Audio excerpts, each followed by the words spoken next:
En el momento histórico que vive el país, la coyuntura política, ¿qué tan vital cree usted que sea para el desarrollo del mismo, para la justicia, que llegue un ente internacional de investigación contra la corrupción al país?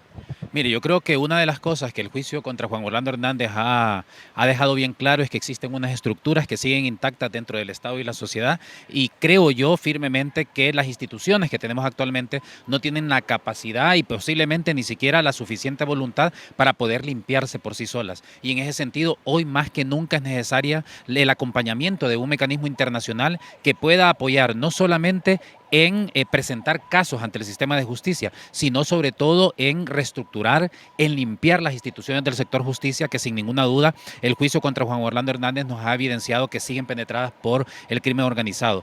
Y en ese sentido, hoy más que nunca es necesaria la implementación o la instalación de una CICI. Abogado, ¿y qué dice ese diagnóstico que ha dado la ONU, esas recomendaciones o exigencias que pide la misma para poder instalar la CICI en el país que hasta el momento el gobierno no lo ha hecho público? Sí, en primer lugar, a mí me parece preocupante que el gobierno de la República mantenga en la opacidad un diagnóstico que toda la sociedad debemos de conocer, porque en ese diagnóstico están las condiciones mínimas que está exigiendo las Naciones Unidas para que se pueda instalar la CICI. El gobierno no nos puede decir que en este momento están negociando si por otra parte no se están cumpliendo con esos requerimientos mínimos. Y obviamente al Congreso Nacional le corresponde una importante cantidad de reformas que están en ese diagnóstico, pero desafortunadamente como sociedad no lo conocemos, o al menos toda la sociedad no lo conoce, tampoco podemos hacer ningún tipo de acciones para señalar quiénes son los actores que tienen que realizar esas reformas y cuáles son las reformas que se tienen que realizar. Yo conozco parte de ese diagnóstico, y una cosa importante del diagnóstico es que no hay ninguna condición que implique una reforma constitucional. ¿Eso qué significa? Que no se necesita una mayoría calificada en el Congreso Nacional. Por tanto, las reformas que está pidiendo Naciones Unidas son reformas que solo requieren mayoría simple. Y si supuestamente el Congreso Nacional ha llegado a una estabilidad con esta nueva legislatura, estamos hablando entonces de que es posible hacer esas reformas que solo requieren mayoría simple. Pero el problema aquí son dos. El primero es la opacidad con que el gobierno de la República está manejando el diagnóstico, porque no lo presenta a la sociedad. Y en segundo lugar, al menos yo que conozco parte de ese diagnóstico, no veo ningún tipo de iniciativa en el Congreso Nacional para hacer esas reformas que se requieren. ¿Y cuáles serían estas reformas orales en el cual usted indica que se ocupa simplemente mayoría simple, sin embargo están engavetadas en el Congreso Nacional y no se aprueban? Bueno, podemos hablar de tres grandes bloques de reformas. Un primer bloque de reformas tiene, entre otras cosas, por ejemplo, la derogación de todas aquellas normas que tienen que ver, hay un decreto 117, 2017, si no me equivoco. Ese decreto, por ejemplo, es prácticamente una amnistía adelantada para funcionarios que manejen fondos públicos y que puedan cometer casos de corrupción. También tiene que ver con reformas a la ley de municipalidades y a otras leyes que permiten inmunidad a diferentes funcionarios, tanto en el ámbito estatal como en el ámbito municipal. Otra serie de reformas o otro bloque de reformas tienen que ver, por ejemplo, con varios artículos del Código Procesal Penal para agregar el creyente adhesivo y que la CICI pueda participar en la investigación penal.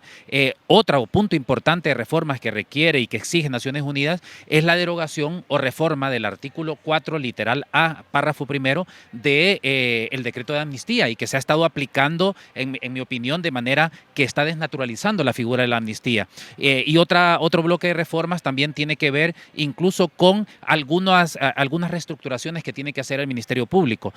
Pero desafortunadamente, como digo, hasta el momento no hay una decisión oficial de presentar a la opinión pública, a la sociedad hondureña, ese diagnóstico que creo yo que el pueblo hondureño es el principal receptor y beneficiario de una CICI, y por tanto es el primero que debería de conocer ese diagnóstico para que sepamos quiénes son los actores que tienen que hacer esa reforma y que podamos incidir y que podamos presionar. Usted ha sido bastante optimista en torno a una posible llegada de la CICI al país, pero ya con este panorama que usted nos ha planteado, el único camino sería un movimiento social como las antorchas que fue en el 2015 para obligar a la clase política a traer esta misión internacional. Sí, mire, como usted bien lo dice, yo he sido una de las personas más que he estado más optimista alrededor de esto, pero lo que me preocupa es que Naciones Unidas entregó este diagnóstico ya hace un buen tiempo y la opacidad con la que se ha manejado a mí no me da una buena vibra y eso me hace ahora ser pesimista en relación con la instalación de una Sisi. Yo sigo teniendo la esperanza, aunque cada vez es menor.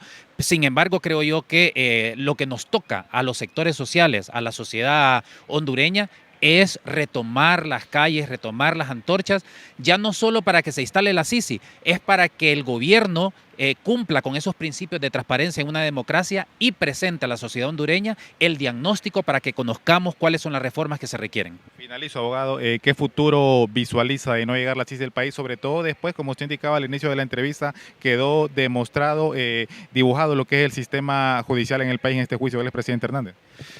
La verdad es que me parece a mí que el panorama es no es bastante positivo si al país no llega una Sisi, porque yo sigo creyendo de que no hay capacidades para que la propia institucionalidad que está tan debilitada pueda reformarse, pueda limpiarse de esas estructuras que siguen permeando a la institucionalidad, sobre todo el sector justicia y seguridad. Y obviamente esto no lo vamos a poder hacer sin un mecanismo internacional. Y por eso es que si al final no se instala una comisión internacional, creo yo que el panorama puede ser bastante desolador.